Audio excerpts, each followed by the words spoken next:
Hi అండి, అందరికీ నమస్కారం. నేను అభి. ఈరోజు మా గార్డెన్లో నేను రైన్ లిల్లీస్ని రిపోర్ట్ చేస్తున్నానండి. పొద్దున్న తీసుకొచ్చారు. మాకు యాకోబ్ అని ఒక అబ్బాయి ఉన్నారు. అతనే మాకు మొత్తం గార్డెనింగ్ అంతా చేస్తుంటారు ఎప్పుడూను. దానికి బాగా ఎక్కువైపోయినాయండి రైన్ లిల్లీస్ బాగా బల్బ్స్ ఎక్కువైపోయి దగ్గరగా వచ్చేసి అది పెరగడం లేదనమాట. వాటన్నిటిని మళ్ళీ రిపోర్ట్ చేద్దాం అని చెప్పి తీసేసాను.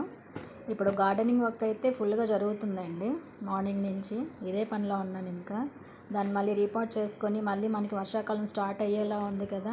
ఆల్రెడీ మాకు వర్షాలు పడుతున్నాయి అడపాదడపాగా ఒక 4 days నుంచి. దాన్ని రైన్ లిల్లీస్ని బాగా ఎక్కువైపోయి బల్బ్స్ అన్నీను బాగా దగ్గరికి అయిపోయి గ్రో బ్యాగ్ కూడా పగిలిపోయిందండి. ఇంకా దాని గురించి అనేసి నేను మొత్తం రిపోర్ట్ చేద్దామని చెప్పి మొత్తం చేసేసాను అనమాట. ఈరోజు మార్నింగ్ స్టార్ట్ చేశాను. చాలా ఈజీ అండి రిపోర్ట్ చేయటం. బల్బ్స్ అన్నీ కూడా 3 parts అయితే చేశాను. వాటిని కొంచెంగా చిన్నవి ఉంటేను గ్రో బ్యాగ్స్ వాటిలో పెట్టాను అనమాట.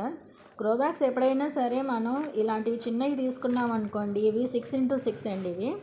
ఇవి నాకైతే బాగా యూజ్ అవుతున్నాయి. వీటికి బాగా పనికొస్తున్నాయి. రైన్ లిల్లీస్కి కూడా దీంట్లోనే వేసేస్తున్నాను. లాస్ట్ టైం నేను 16x6లోనే వేస్తే బాగా ఎక్కువగా గుబురుగా పెరిగిపోయినాయండి. ఇంకా వాటిని తీసేసి మళ్ళీ వేరే దాంట్లో రిపోర్ట్ చేస్తున్నాను అనమాట.